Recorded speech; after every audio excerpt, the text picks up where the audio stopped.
Resolved, school administrators should not be allowed to ban books.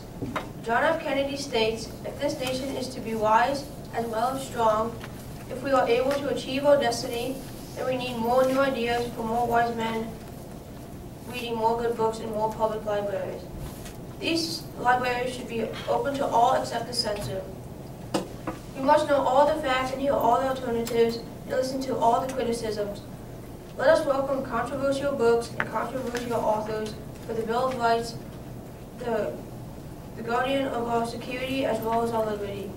JFK is saying books should be available to everyone except those who wish to censor them. One of our greatest presidents didn't want to censor books. Why should we?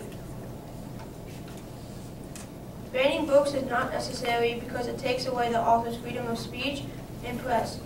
According to Henry Reichman, abridging the freedom of speech or of the press or the right of the people peaceably to assemble and to petition the government for a redress of grievances, but despite this continued, attempts to censor words, thoughts, and opinions remain constant.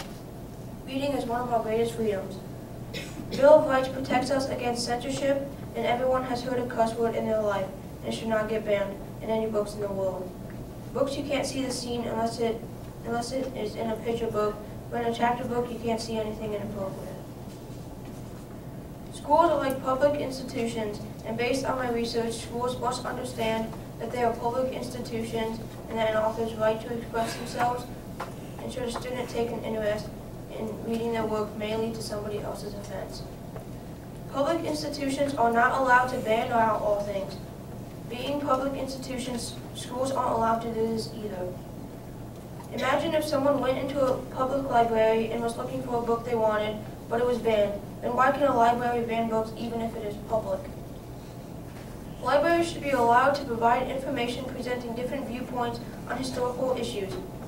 History teaches students the events that shape the world. Parents are always questioning teachers why their children keep reading the same historical books over and over again. What we have to remember is that our teachers have studied these books and they are thought to be the most memorable teaching moments ever. We can't prevent children from knowing about the world and human nature. This is unrealistic. Children are not innocent, they are just inexperienced, said Judy Bloom, a veteran of censorship wars. Creativity, research, and technology would be limited if children were not allowed to read books. It develops social skills, vocabulary, compassion, and new ways of thinking. Last reason is that they teach life lessons you are not otherwise to be exposed to. According to Stein, it's full of life lessons, responsibility, about self-reliance, perseverance, Stein said. The quote is saying that people are old enough to know about inappropriate content in books, so it doesn't need to be censored. Some books help you learn about life lessons, about responsibility, and the book revolves around you. Books are how we live, and for some of us, that's why we live. Books serve the greater good. Books inspire, advocate, unite, entertain, inform, and people against those things, they are the greater danger.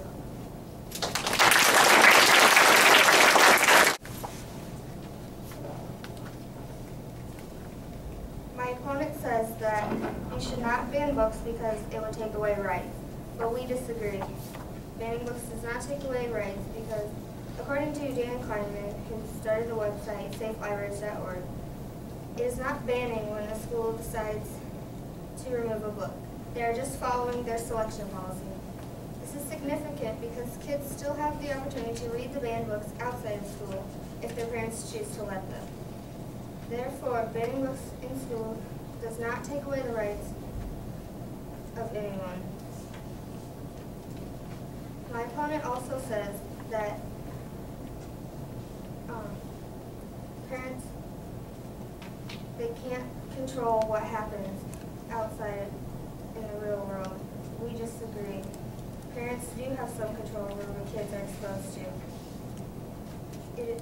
A parent is able to teach their children to avoid those types of situations and to also avoid those types of people who can be a bad influence on a child. In addition to teaching their children to avoid situations and people, parents can also parental control what the child watches on television or listens to on the radio. If the parent feels that something is not appropriate for their children, they can turn off the radio or TV or simply change the channel. While parents are able to control what their child is exposed to outside of school, inside the school building they have no control over what their children experience. This is unfair to those parents who don't want their kids exposed to things like racism and cursing found in books that are openly available at schools. Banning books would solve this problem, and parents would not have to worry about what their child is exposed to at school. Therefore, parents can control what happens outside school, and it's unfair that they aren't able to control what goes on at school.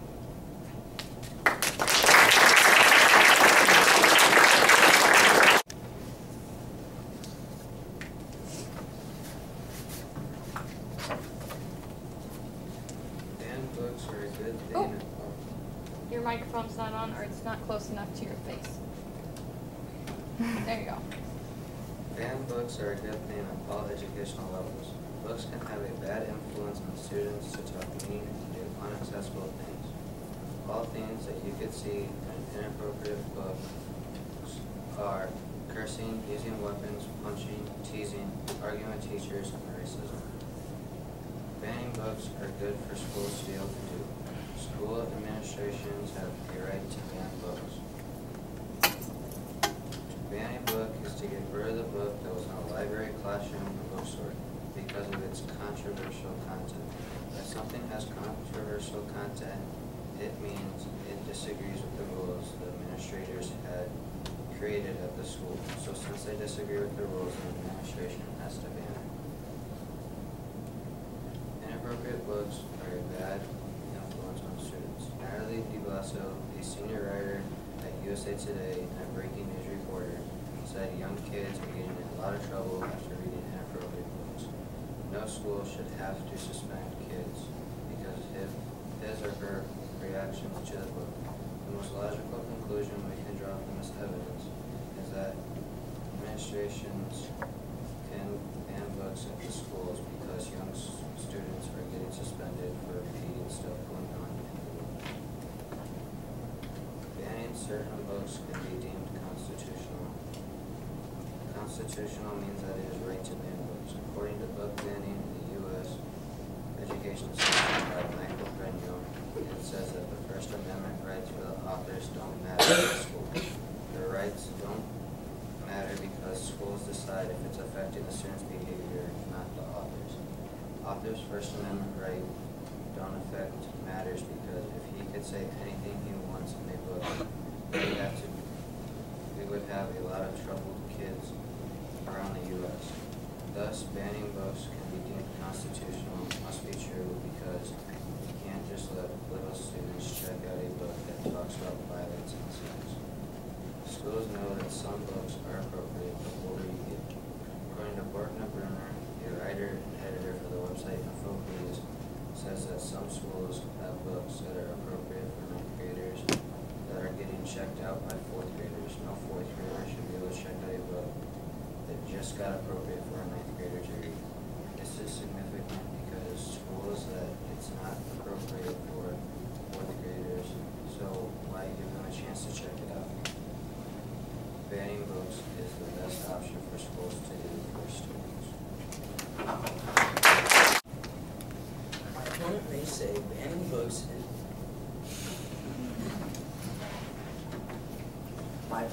say banning books is a good idea because it censors children from cursing. I disagree because children are going to be exposed to curse words either way, whether they read it in a book or they hear it in their own life. By exposing children to curse words in books, parents can then control how their children perceive the curse words and teach them that this is bad.